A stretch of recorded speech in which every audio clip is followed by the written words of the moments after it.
सबको नमस्ते। सबको प्रणाम। Thank you for joining me today again. आज हम संडे को अभी हम 14th चैप्टर के ऊपर ही बात कर रहे थे और मेरे मेरे विचार से आज हम हाँ 14th सुदीप भाई। चैप्टर कंक्लूड कर रहे મેં थे। કાલે સવા 2 થી 2:30 વાગ્યાની વચ્ચે આવશે એ લોકો।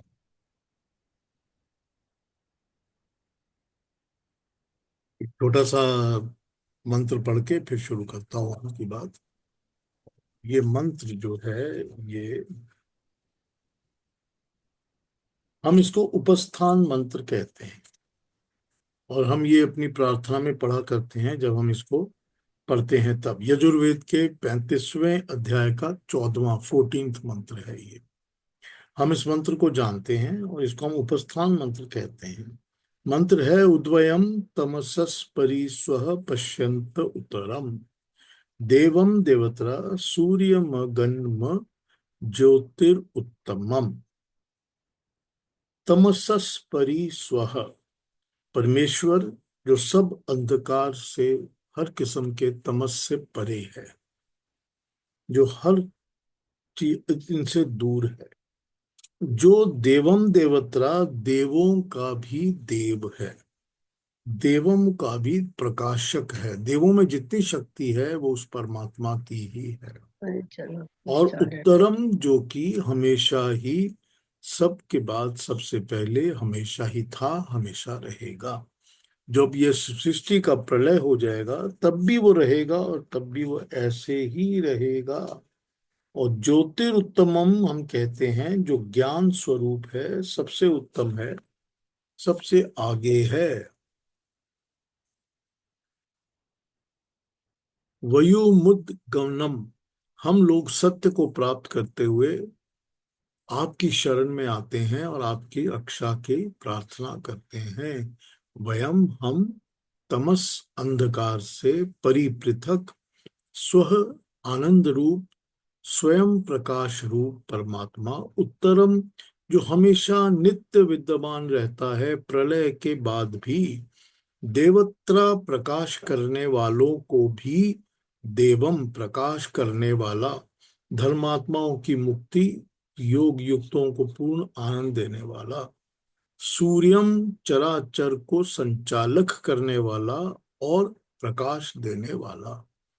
ये समझना चाहिए कि सूर्य जब हम कहते हैं स्पेशली परमात्मा के साथ अटैच करके, तो हम ये नहीं कहते कि ही इज सन, कि हम सन को, सूर्य को परमात्मा समझें या गॉड समझें, ये हम नहीं कहते। सूर्य का मतलब होता है जो सारे संसार का संचालक होता है, कंट्रोल करता है, उसको रूटीन में डालता है। तो ये डे और नाइट जो होते हैं ये सूरज से ही होते हैं, ये संचालन। और पृथ्वी पे जो प्राण आते हैं और पृथ्वी पे जो ग्रोथ होती है हर चीज की, हमारा बॉडी हो या प्लांट की बॉडी हो या जो भी हो, वो सब सूर्य से होती है, सूर्य किरणों से होती है। ये जो भाप बन के ऊपर जाती है सारी पानी और ऊपर से बारिश आती है, ये सब सब का सब सूर्य किरणों के द्वारा ही किया जाता है। ये संचालन है, ये है करने, काम करने का, कंट्रोल करके हर चीज को करने का काम, ये सूर्यम होता है। उत्तमम जो सबसे ऊंचा, सबसे ऊपर, सबसे अच्छा है।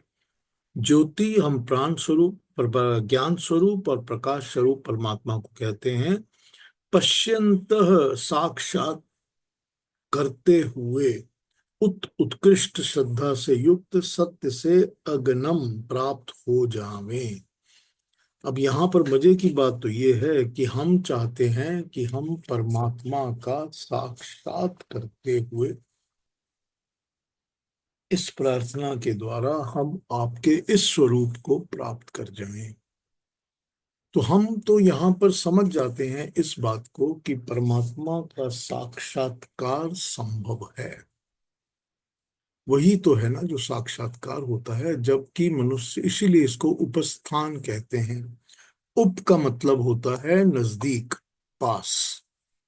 जब आप किसी के पास बैठते हैं तो कहते हैं उप। जैसे उपासना, उपासना का मतलब होता है पास बैठना। जब आप पास आसन ग्रहण करते हैं, बैठते हैं, तो ऊपर उपासना होती है। और जब उपस्थान होता है तो मतलब आप हमारे पास के स्थान में ही स्थित हो गए हैं। तो जब हम पास के स्थान में स्थित होंगे तभी तो हम उसके प्रकाश और उसकी ज्योति को अपनी पश्यंतः अपने आंखों से साक्षात करके देख पाएंगे। और हम देख पाएंगे तो ये बाहर शरीर की आंखों से तो देख नहीं पाएंगे, वो हम मन की आंखों से ही देख पाएंगे। और मन की आंखों से देखने के लिए परमात्मा के गुण, जितने भी यहाँ गुण बताए हैं, आनंद स्वरूप है, संचालक है, प्रकाशक है, ज्योति का देने वाला है, हमेशा नित्य रहने वाला है, कभी नष्ट नहीं होता, कितने कितने गुण एक ही मंत्र में गिना दिए गए हैं। हम जब उन गुणों पे विचार करते हैं, उन गुणों में मग्न हो जाते हैं, उनका हम ध्यान करते हैं, तभी हम कह सकते हैं कि हम उसको पश्यंत, हम उसको साक्षात कर पाएंगे, उसको देख पाएंगे परमात्मा को। तो छोटा सा एक मंत्र था जो मैं सुबह पढ़ रहा था, तो सोचा इसी पर आज बात कर लूंगा। 14 चैप्टर पे हम बात कर रहे हैं। बहुत डिफिकल्ट कॉन्सेप्ट पर हम डील कर रहे हैं। ये सत्व रजस और तमस के ऊपर हम बात कर रहे हैं। इसमें सारी की सारी प्रॉब्लम ये है कि हमने सारी उम्र, सारी जिंदगी इन सत्व रजस और तमस से बनी हुई हर चीज के ऊपर ही सारा अपना काम किया है, कंसंट्रेट किया है, सब कुछ यही किया है। हम इसी में डील करते हैं, इसी से काम करते हैं, हम अभी भी इससे ही काम कर रहे हैं। हमारा शरीर ही तो इससे बना हुआ है, हमारा मन, बुद्धि, चित्त, अहंकार भी इसका ही बना हुआ है। हमारी धारणा, हमारे मन में जो विचार आते हैं, हमारे जो भी चीज हमारे ध्यान में आती है, हमारे ज्ञान में आती है, वो हर चीज ये सब रजस तमस की बनी हुई ही है। हर चीज, हर वस्तु। फिर हम ये कैसे समझ लें और इस चीज को इस तरह कैसे डिटैच करें अपनी जिंदगी में, अपनी आत्मा को कैसे इससे अलग करें, कैसे समझें कि ये मैं, जो मेरी आत्मा है, वो इसकी सिर्फ दृष्टा है, वो सिर्फ दूर से इसको देख रही है, वो विटनेस की तरह खड़ी खड़ी देखती है, उसको इसमें इन्वॉल्व होने की जरूरत नहीं है। कितना मुश्किल है। जब छोटे बच्चे होते हैं तो छोटे बच्चे से ही बच्चे की कोई ना कोई चीज की तरफ लालसा होनी शुरू हो जाती है। बच्चा कोई खिलौना मांगता है, किसी एक खिलौने को पसंद करता है, कोई आवाजें पसंद करता है, कोई अपने माँ के साथ, बाप के साथ वो चिपकता है, ज्यादा प्यार करता है, उनसे चिपका रहता है। सिक्योरिटी के अलावा भी तो दूसरी चीजें होती हैं जो बच्चे को आकर्षण करती हैं। फिर छोटे से बच्चे से ही पता चल जाता है कि ये बच्चा इन चीजों को पसंद करता है, इन चीजों को नहीं करता है। इसकी संगीत में रुचि है, इसकी नहीं है रुचि, इसकी दूसरी तरह की चीजों में रुचि है। ये चीज पसंद करता है खाना, ये खाना नहीं पसंद करता, ये सब चीजें उसको बचपन से ही हमको पता चल जाती है। तो जो छोटे बच्चे होते हैं तब से ही तो हम सत्व रजस और तमस की बनी इस दुनिया के साथ पूरी की पूरी इन्वॉल्वमेंट में आ जाते हैं, पूरी तरह जुड़ जाते हैं। तो ये किस स्टेज में समझ आ जाना चाहिए कि हमको इसके साथ नहीं जुड़ना, ये समझना चाहिए कि गुण ही गुण में वर्तते हैं। कब समझ आएगा हमको, कब समझ आएगा कि ये जो तीन गुण हैं, जो तीन क्वालिटीज हैं क्रिएशन की, सत्व की, रजस की, तमस की, इलेक्ट्रॉन की, प्रोटॉन की, न्यूट्रॉन की, ये आपस में ही एक के अंदर दूसरा, यही आपस में एक के अंदर दूसरा कॉन्स्टेंटली एक्शन और इंटरेक्शन करता रहता है। ये हमको कब समझ में आएगा, कौन सी स्टेज पे समझ में आएगा? तो ये हो सकता है कि जब पुराने दिनों में हमारे यहाँ पर गुरुकुल हुआ करते थे और लोग गुरुकुलों में पढ़ते थे बच्चे, तो ये हो सकता है कि गुरुकुल में पढ़ते हुए 8 से 14 साल की उम्र के अंदर जब ये बातें बताई जाती थी उनको, तो उनको ये सब बातों की समझ आ जाती होगी। ये हो सकता है, ये मैं मान लेता हूँ कि हो सकता है। ये भी हो सकता है कि कुछ लोग जन्म से ही इन चीजों की तरफ ध्यान ज्यादा देते हैं तो उनको ये बातें पता होती हैं। लेकिन आज की सोसाइटी में, आज के जीवन में जो हम जी रहे हैं, इनमें इस चीज को समझने के लिए you will really have to walk that extra mile. आपको बहुत बहुत ज्यादा मेहनत करनी ही पड़ेगी, वरना आप इस कॉन्सेप्ट को अपने दिमाग में बैठाकर इस पर अमल कर ही नहीं सकते। बहुत ही मुश्किल कॉन्सेप्ट है ये। क्योंकि हर पल तो हमको इस चीज के साथ डील करना पड़ रहा है ना, हर पल। सारे उलझन, सारी झमेले, सारी लड़ाइयां, झगड़े, खिचपिच, आनंद, मजा, सब कुछ तो यहीं से मिल रहा है ना। सारी सेटिस्फेक्शन यहां से मिल रही है, जो मिल रहा है सब यहीं से मिल रहा है। कहाँ से इन सब चीजों को छोड़ के दिमाग इस तरफ चला जाए कि ये तो सब सिर्फ सिर्फ अपने आप के लिए है। मैं तो एक आत्मा हूं, मैं तो एक अलग सोल, अलग रूह हूं। मेरा इनसे कुछ लेना देना ही नहीं है। जो घटता है उसको घटने दो। I am not concern about, why should I be bothered. वही मुझे पुरानी अपनी याद आ जाती है, जो मैं कई बार आपसे बता भी चुका हूँ। उनका एक शेर याद आ जाता है मुझको, अकबर इलाहाबादी का, दुनिया में हूँ दुनिया का तलबगार नहीं हूँ, बाजार से गुजरा हूँ खरीदार नहीं। तो दुनिया में रहिए मगर दुनिया का तलबगार मत बनिए। हर चीज में जो तकादा होता है ना, तलब लेते हैं ना दुनिया की, ये क्यों नहीं, वो क्यों नहीं, ऐसा क्यों और वैसा क्यों। और मेरी जवाबदारी जो मुझसे लोग पूछते रहते हैं, ये हर चीज तलबगारी में आ जाती है, सब कुछ। दूसरों से मेरा पूछना और दूसरों का मुझसे पूछना, ये सारे तकाजे जो है ना, ये तलबगारी में आ जाते हैं, तलब करना। तो ये जो है ना, दुनिया में हूं दुनिया का तलबगार नहीं हूं। और ये बाजार तो लगा ही हुआ है ना, सारा का सारा बाजार से गुजरा हूं खरीदार नहीं हूं। कि मैं इस बाजार से गुजर तो रहा हूं, क्योंकि गुजरना ही पड़ता है सबको। इस दुनिया के बाजार से गुजरना ही पड़ता है, लेकिन मैं खरीदार नहीं हूं। मैं इसमें इन्वॉल्व नहीं होने वाला। कोई चीज मुझे ना अट्रैक्ट करेगी और ना मैं कोई चीज अपने साथ लेके जाना चाहता हूँ।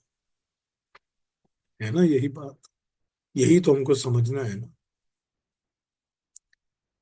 तो ये जो कॉन्सेप्ट है ना हमारा, जो 14th चैप्टर में समझाया जा रहा है, जो बचा रहे हैं भगवान, ये बता रहे हैं कि किस तरह से हम इस चीज को, इस कॉन्सेप्ट को अपने अंदर उतार कर कैसे हम जिंदगी में इस चीज को प्रैक्टिकली अपने अंदर जिंदगी में इसको उतार सकते हैं, लाइफ के अंदर। ये गाइडेंस इस 14th चैप्टर से हमको मिल रही है। जैसे बाकी की चीजों में भगवान हमेशा एक एक करके स्टेप बाय स्टेप हमको गाइड करते हैं, 1 2 3 ऐसा करो उससे ये मिलेगा। हर एक चीज में वो यूं ही समझाते हैं, भक्ति में भी, ज्ञान में भी, कर्म में भी, सब।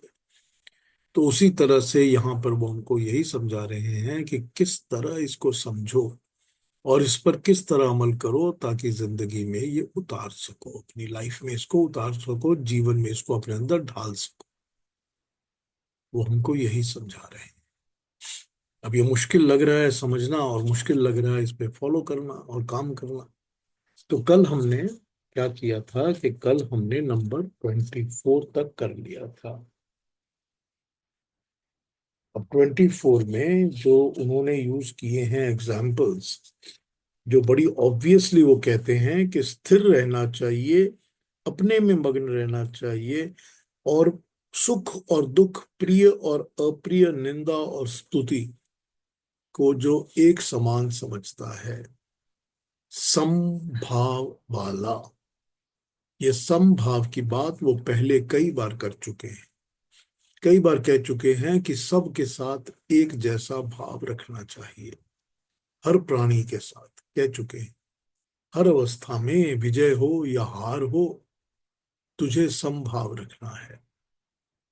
फिर कह चुके हैं दुख और सुख की बात, हर चीज में समभाव, ना विचलित हो विजय में, हार में, और ना बहुत ज्यादा उछलो कूदो जीत में। बता चुके हैं पहले भी, हमको संभावना तो बदले बता चुके हैं। फिर यहाँ आकर अब वो समभाव की जब बात करते हैं, तो वो एग्जाम्पल के लिए यूज कर लेते हैं मिट्टी का ढेला, पत्थर और सोना।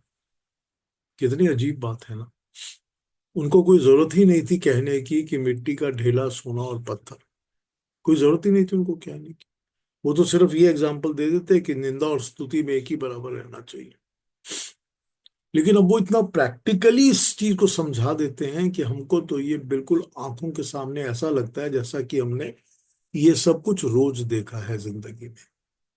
हमने रोज देखा है कि ऐसे लोग हैं जो एक्सपेक्ट करते हैं, और उनको कितना ज्यादा फर्क पड़ता है अगर आप मिट्टी का ढेला हाथ में पकड़े हुए हो पत्थर पकड़े हुए पत्थर, पत्थर मारने के लिए पत्थर, और या आप सोना पकड़े हुए हो हाथ। कितना जिंदगी में लोगों की नजरों में कितना फर्क पड़ जाता है। और ये भी वो लोग जो कि अपने आप को पहुंचा हुआ समझते हैं, वो तो और भी ज्यादा, या कहते हैं या कहलाते हैं, कहाते हैं। किस तरह से वो अपने एग्जाम्पल को यूज करके हमको ये बात समझाते हैं, हमारी आंखें खुल जाती हैं कि अरे ये तो मैं रोज देखता हूँ। मैं रोज इस चीज को देखता हूँ कि निंदा और स्तुति से कितना फर्क पड़ता है, कि रोज कितना फर्क पड़ता है कि मैं हाथ में क्या लेकर जा रहा हूँ आपके लिए।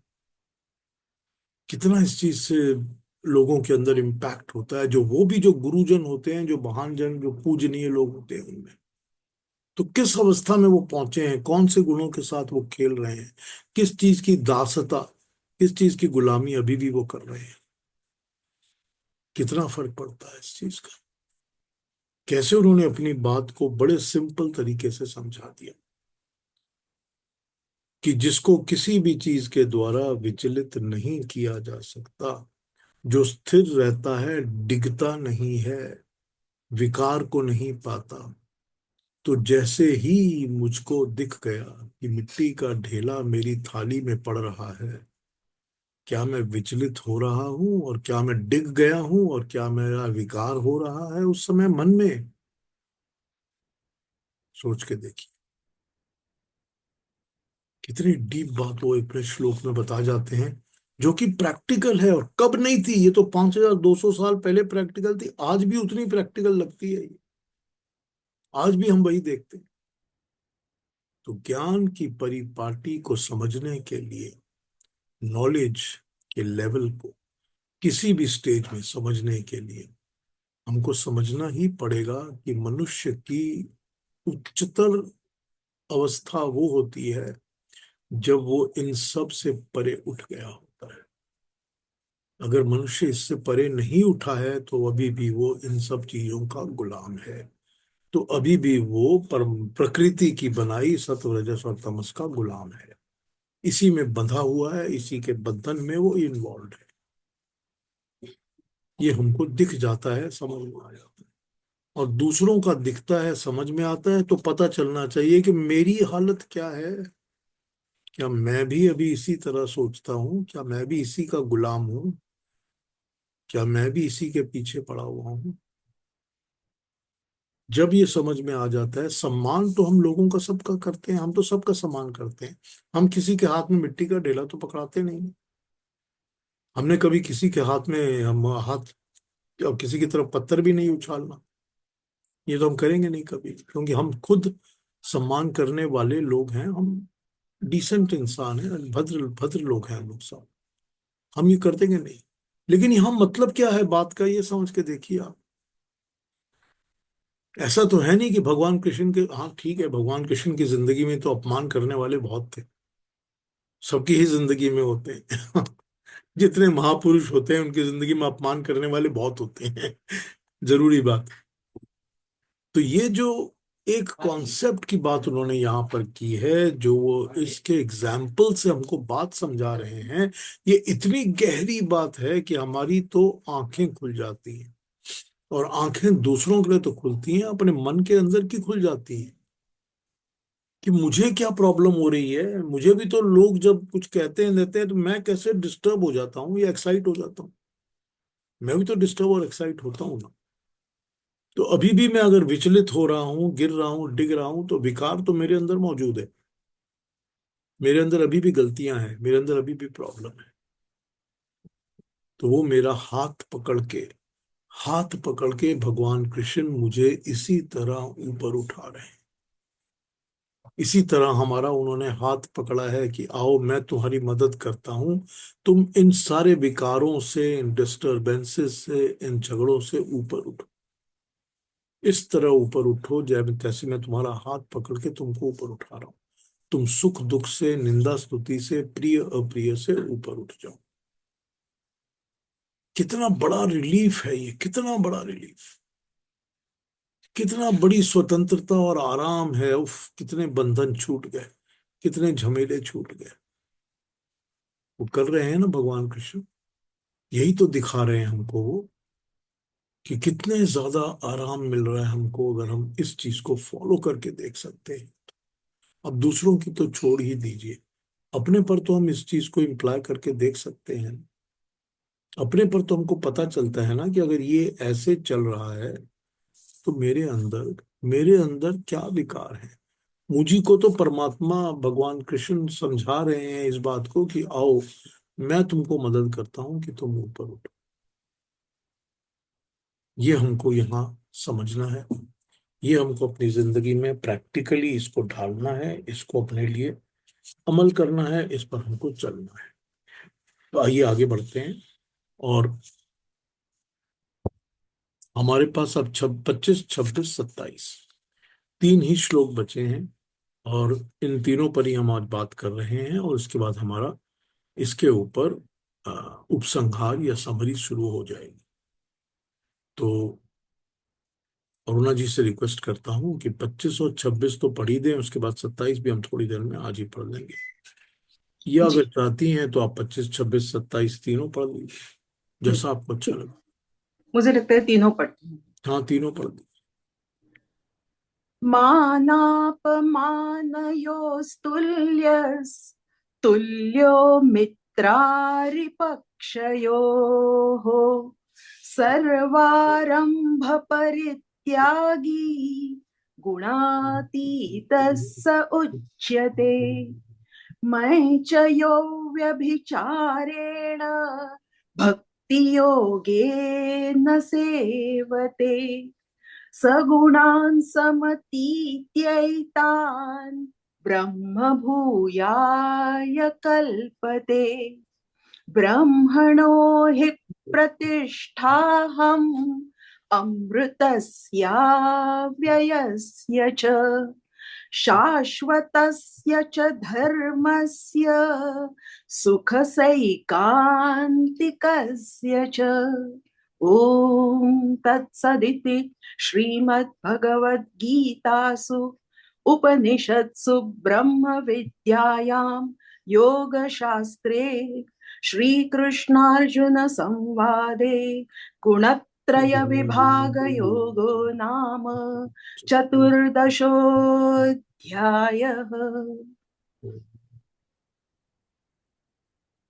25 हमको कह रहा है, जो मान और अपमान में एक समान रहता है, जो मित्र पक्ष और शत्रु पक्ष में समान भाव रखता है, जिसने समस्त कर्मों का आरंभ त्याग दिया है, वह गुणातीत कहलाता है।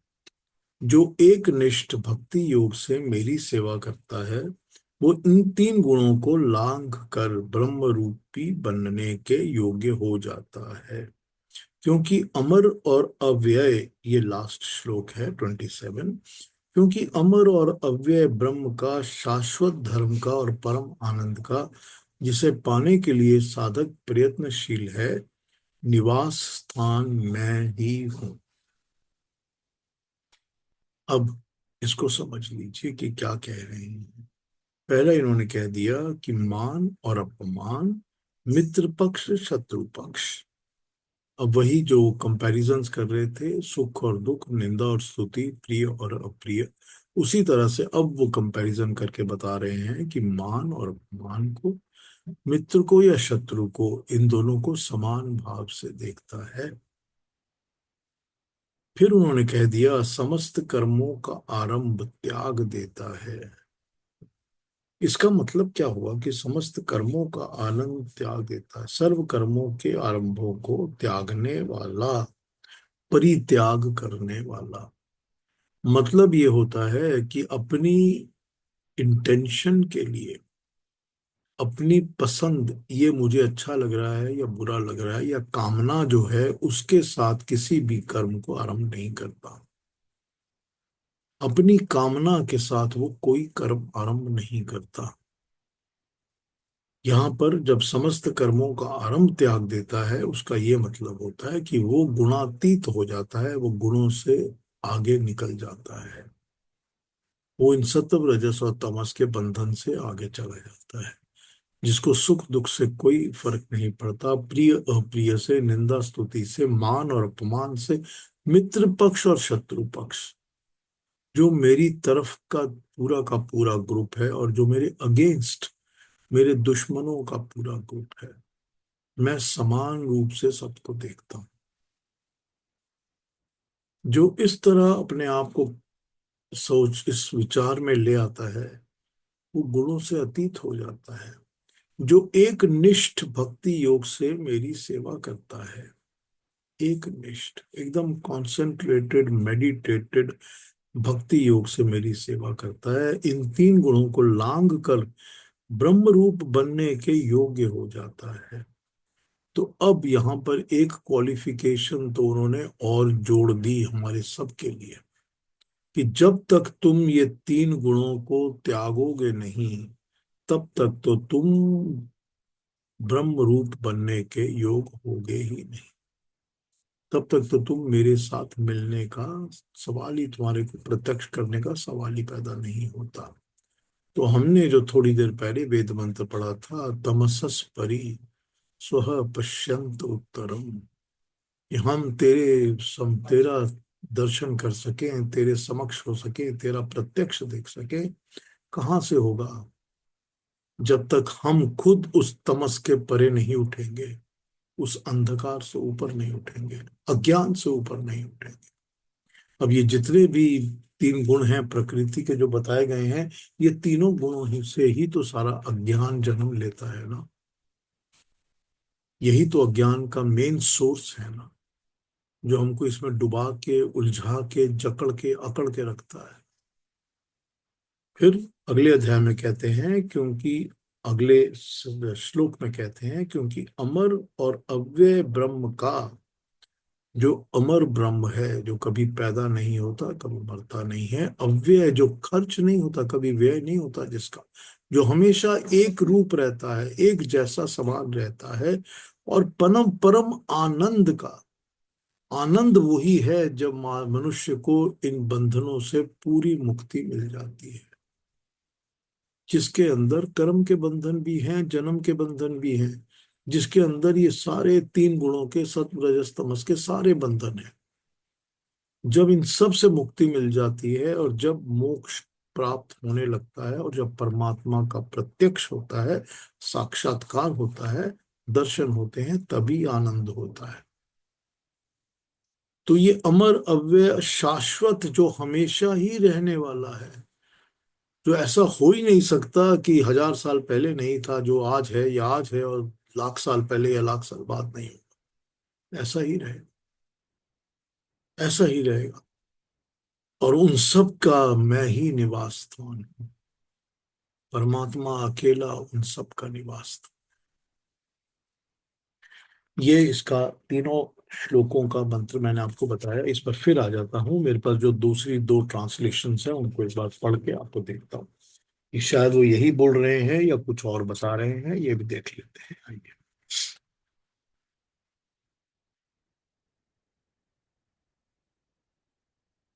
26, 25, जो धीर मनुष्य, हमने 25 करना था, जो मित्र शत्रु के पक्ष में सम रहता है, जो मान और अपमान में सम रहता है, और जो संपूर्ण कर्मों के आरंभ का त्यागी है, वो मनुष्य गुणातीत कहलाता है। यहाँ भगवान ने सुख दुख, प्रिय अप्रिय, स्तुति निंदा, मान अपमान, ये 8 तरह के परस्पर विरोधी नाम लिए हैं, जिनमें साधारण मनुष्य को तो विषमता हो ही जाती है, साधकों को भी कभी कभी विषमता हो जाती है। इन 8 कठिन स्थलों में जिसकी समता हो जाती है, उसके लिए अन्य सभी अवस्थाओं में समता रखना सुगम हो जाता है। गुणातीत महापुरुष के लिए इन 8 स्थलों को स्वतः स्वाभाविक समता रहती है, कि जब ये हो जाए कि मुझे सुख और दुख से, प्रिय और अप्रिय से, निंदा और स्तुति से, मान और अपमान से, इन चीजों से जब कोई फर्क नहीं पड़ता, तभी वो मनुष्य का एग्जामिनेशन पूरा होता है कि वो ऊपर उठ रहा है। और जो मनुष्य अव्यभिचारी भक्ति योग के द्वारा मेरा सेवन करता है, वो इन गुणों का अतिक्रमण करके ब्रह्म प्राप्ति का पात्र हो जाता है।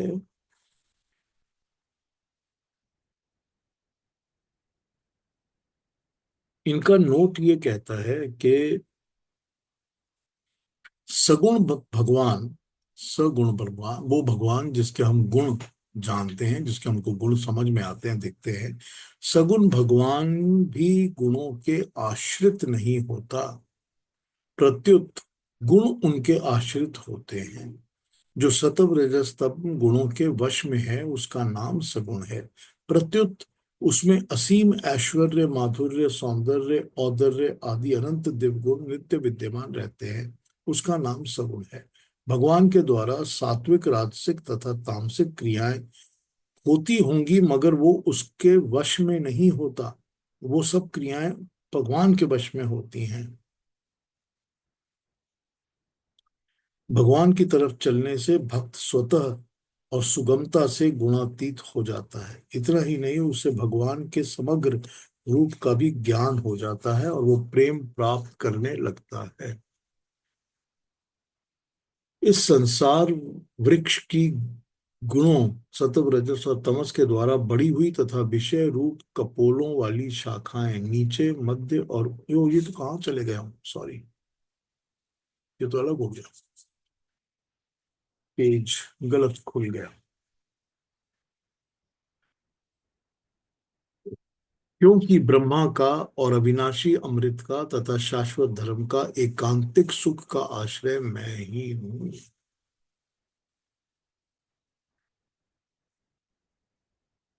तात्पर्य यह हुआ कि मेरी सगुण साकार की उपासना करने से, मेरा आश्रय लेने से भक्त को ज्ञान योग, कर्म योग, ध्यान योग तीनों की शुद्धि हो जाती है। कारण कि समग्र भगवान के एक अंश में सब कुछ विद्यमान है। भगवान ज्ञान योग, कर्म योग, भक्ति योग आदि सबकी प्रतिष्ठा, आश्रय वही अकेले हैं, वही शाश्वत धर्म का आश्रय है। ये दूसरी ट्रांसलेशन और देखते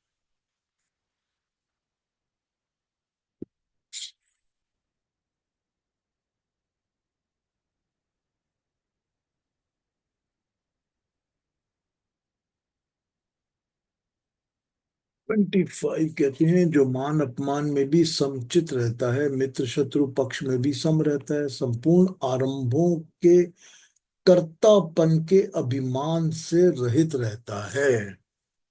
समस्त, संपूर्ण आरंभों के कर्तापन, कि ये आरंभ करने वाला मैं ही हूं। तो वही बात हो गई ना, कर्तापन जो होता है कर्मों को स्टार्ट करने वाला, की ओनरशिप, कि मैं ही हूं जो ये कर्मों को शुरू कर रहा हूं। वो जो इनसे अलग रहता है वो ये जानता है कि सब कुछ परमात्मा का किया धरा है, मैं कुछ नहीं कर रहा, मैं केवल अपने कर्म पूरे कर रहा हूं। जो भी मैं वाया मीडिया उस परमात्मा का बना हूं, मैं वही कर रहा हूं जो ईश्वर या परमेश्वर मेरे से करवाते हैं। मैं आरंभ नहीं कर रहा, कर्तापन से रहित, कर्तापन के अभिमान से रहित।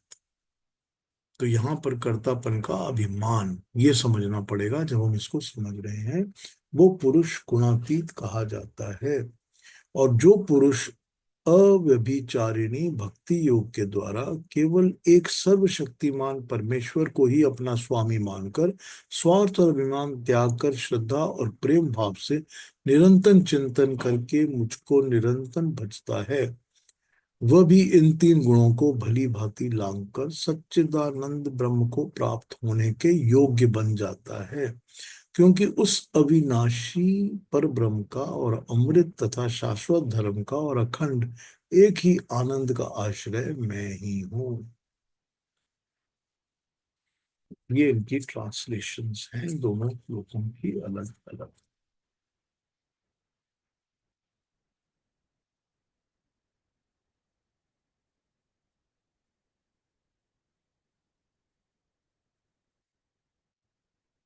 पर वापस आ जाए इन मंत्रों पर और थोड़ा सा और चिंतन कर लें। तो अब ये हमारा खत्म हो जाता है जो अध्याय है, 14वां अध्याय। गीता के द्वितीय अध्याय में स्थित प्रज्ञ का, स्थित प्रज्ञ का पूरी बात हुई थी ना, कि निश्चयात्मक बुद्धि कौन होती है, किसकी अकल जो होती है वो स्थित होती है, ठहरी हुई होती है, डामाडोल नहीं होती। 12वें अध्याय में प्रिय भक्त का असली भक्त कौन है मेरा, और 13वें अध्याय में ज्ञान योगी का कि ज्ञान योगी कौन है, और 14th अध्याय में गुणातीत का जो वर्णन दिया गया है वो ऑलमोस्ट एक जैसा ही लगता है, लेकिन जिसका अभिप्राय यही है कि पूर्णता की स्थिति को किसी भी मार्ग से पाया जा सकता है। इसका एक ही मार्ग नहीं है, सब उसी ब्रह्म को प्राप्त करने की तरफ जा रहा है।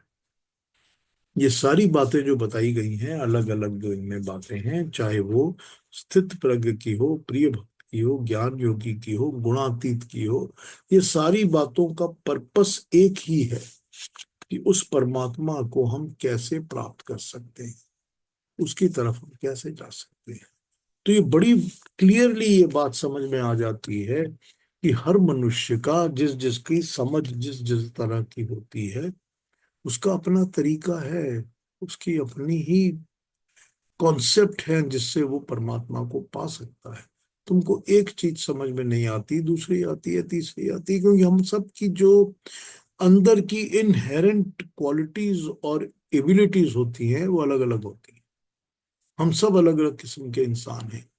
किसी को वो स्थित प्रज्ञ वाली बात समझ में आ जाएगी कि अकल में डावाडोल नहीं होना और निश्चय कैसे होता है। किसी को परमात्मा का प्रिय भक्त बनने की बात समझ में आएगी, किसी को ज्ञान की बात समझ में आएगी, किसी को ये गुणातीत होने की बात समझ में। जो छोर पकड़ सको उस छोर को पकड़ लो। हम तो शुरू से एक ही बात बता रहे हैं तुमको, और जो इस तरह से मेरी बात को मान के आगे बढ़ता है वो मेरी तरफ मेरे पास आ सकता है, मुझे पा लेता है। ये बड़ी सिंपल तरीके से भगवान कृष्ण ने अपनी बात यहाँ रख दी है। ये हमको अलग अलग तरीके से हमारी आंखें खोलने की प्रयास कोशिश करता है, कभी इधर से कभी उधर से, कभी इधर से कभी उधर से। कोई फर्क नहीं पड़ता कि हम कौन सी बात को समझकर अपना कर मानना शुरू करें और कौन सी बात को हम ना मानना, हमको उतना असर ना पड़े, क्योंकि हम में सब में अलग अलग चीजें हैं। आप कह सकते हैं कि जब सेकंड चैप्टर में ये सारी बातें हुई थी मुझे उतनी समझ में नहीं आई बात, वो मेरे कॉन्सेप्ट से थोड़ी ऊपर की चीज थी, या मुझे उतना उस चीज में इन्वॉल्वमेंट नहीं लगा। हो सकता है ना, लेकिन मेरी जो है सारी की सारी भक्ति की ही भावना है, तो मैं दूसरे 13th चैप्टर में जो भक्ति भक्ति की बातें हुई, या 12वें चैप्टर में जो भक्ति की बात, उसमें मैं उलझ गया। या मैं तो 11वें चैप्टर में जो भगवान ने अपना विराट रूप दिखाया मैं उसी में जुड़ा हुआ हूँ, मुझे वही समझ में आ रहा है। कोई बात नहीं, इससे कोई फर्क नहीं पड़ता। वो किसी एक बात को ये नहीं कहते ये ज्यादा इंपॉर्टेंट या सुपीरियर है और ये सुपीरियर नहीं है, इंफीरियर है, ऐसी वो कोई बात नहीं करते, कभी भी नहीं करते, क्योंकि वो तो अपना ही ज्ञान दे रहे हैं ना। सो अब हमको ये तो समझ में आ जाता है कि ये सारे रास्ते, ये सारी बातें ज्ञान की बातें हैं, और इनके अलावा जो भी है वो सब अज्ञान है। तो अगर अज्ञान से जुड़े रहेंगे तो हम इस प्रकृति से, उस तमस से, अंधकार से जुड़े रहेंगे, बंधन से जुड़े रहेंगे, कर्मों के बंधन से, अभिमान से जुड़े रहेंगे, तो वो सब कुछ अज्ञान की तरफ लेके जाए। और ज्ञान यही है जिसको पाने की हम बहुत देर से, कई सालों से, कई जन्मों से चेष्टा किए ही जा रहे हैं। तो यही ज्ञान है जिसे हमें पाना है। और ये ज्ञान एक ऐसी चीज होती है जो कि कोई फोर्स कर कर किसी को दे ही नहीं सकता।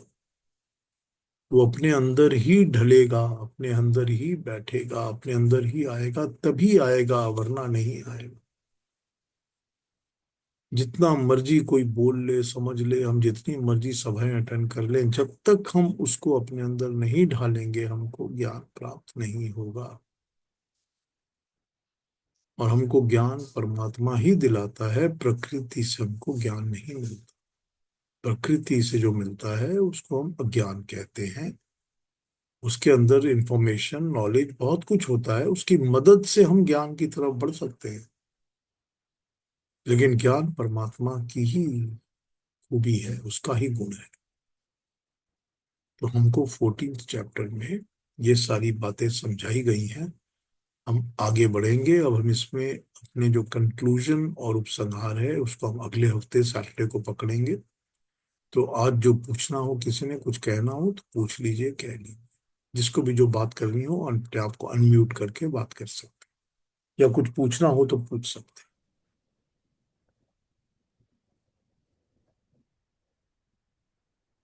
पीयूष जी, मेरे को एक बात नहीं समझ आई कि गुणातीत व्यक्ति को पहचान पाना फिर कैसे पॉसिबल है।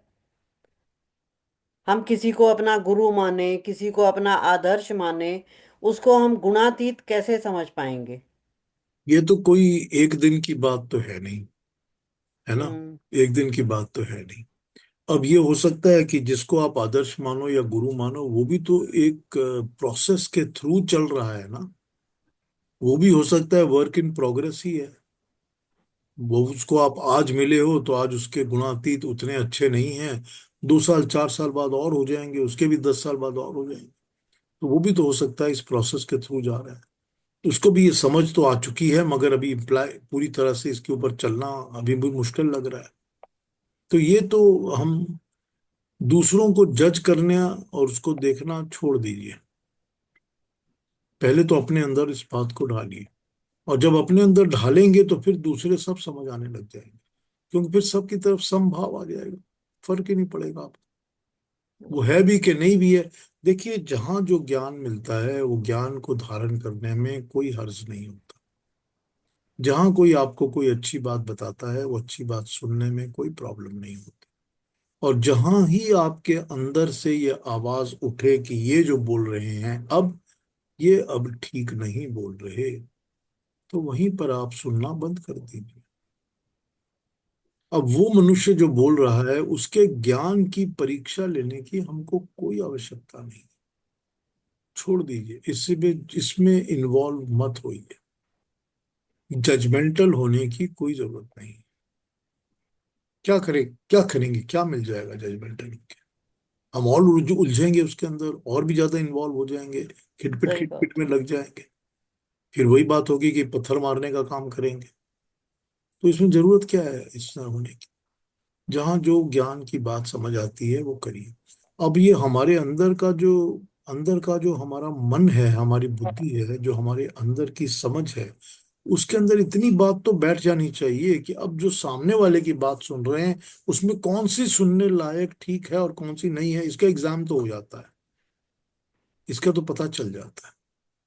और कुछ भी नहीं तो ये गीता के भगवान कृष्ण की बातों के ऊपर ही उसको टेस्ट करके देख लीजिए। ठीक। अभी तो हम गीता की बात सुन रहे हैं ना इतनी देर से। जी।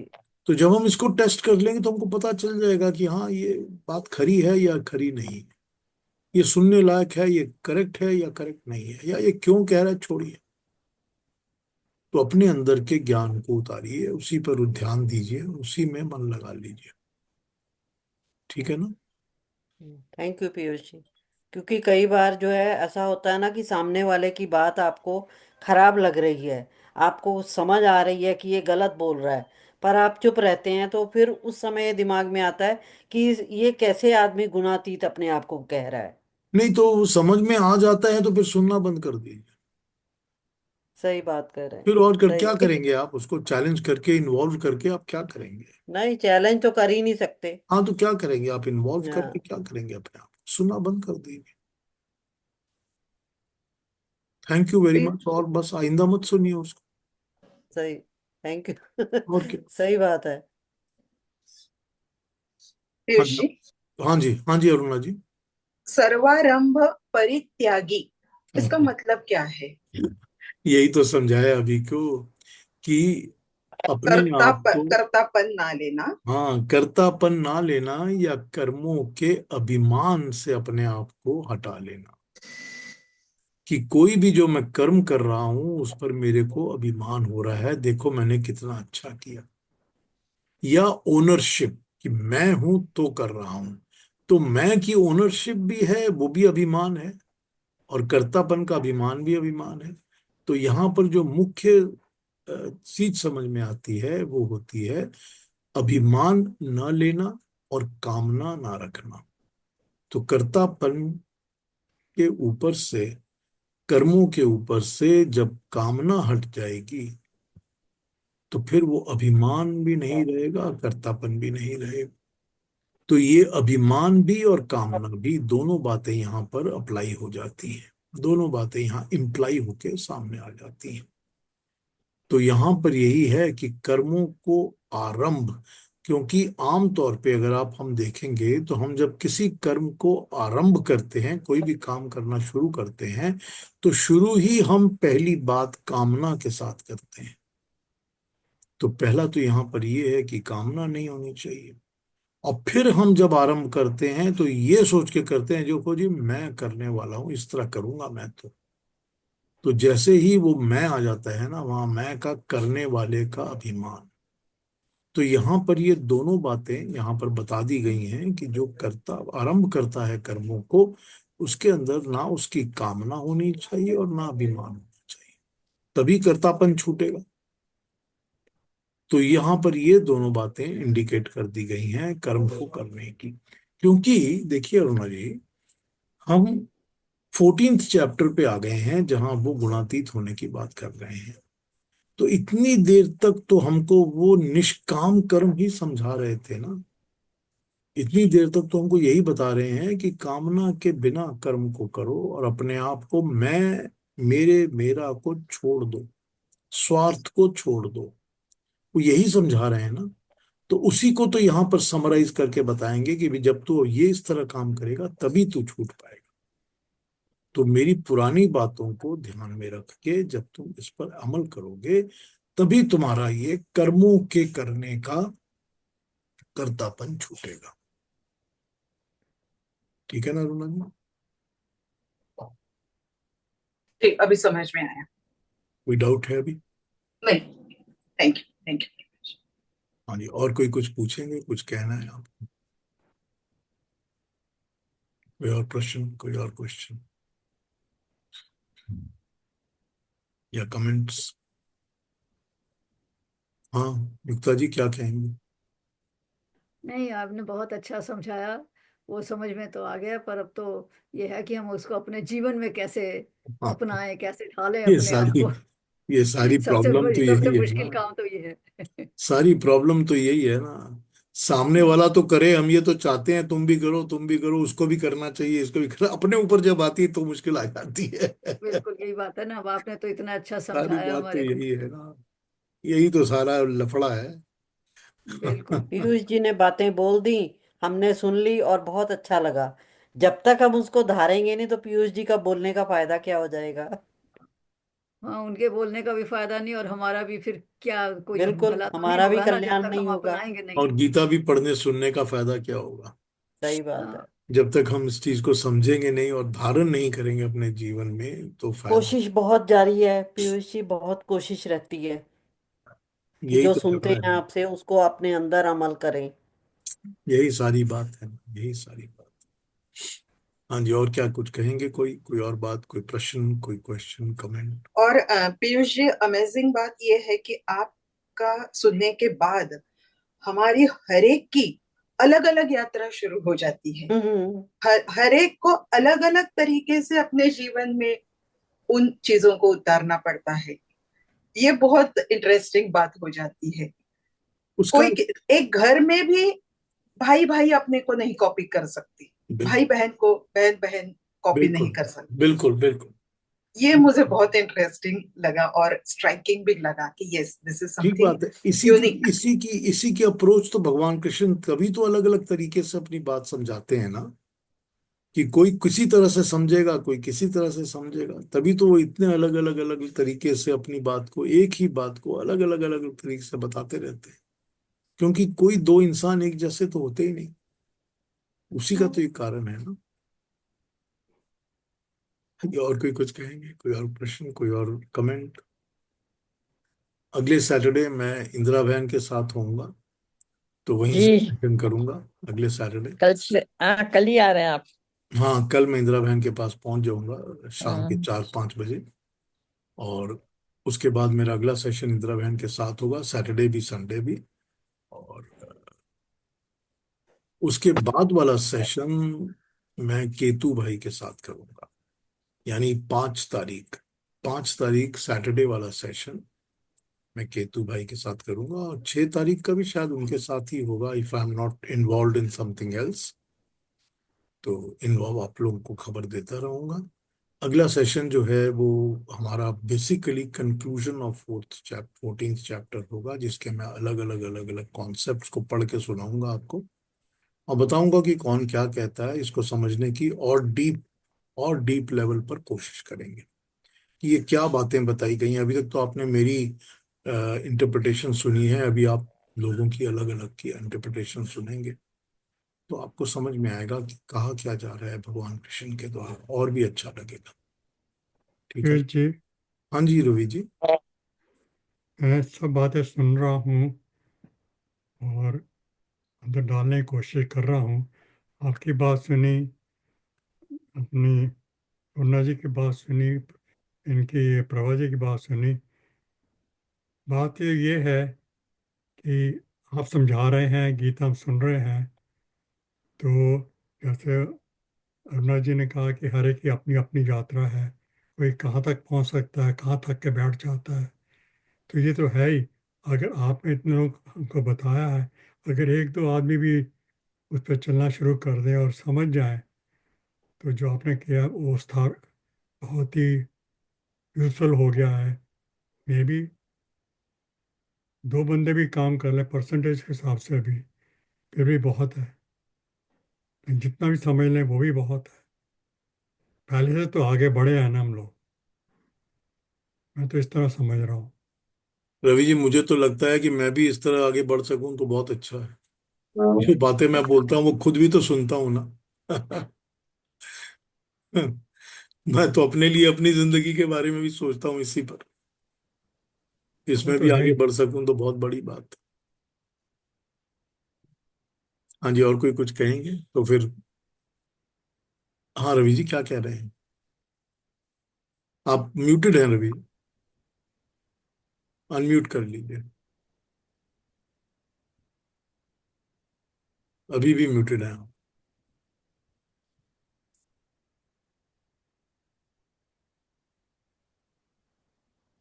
अनम्यूट करिए।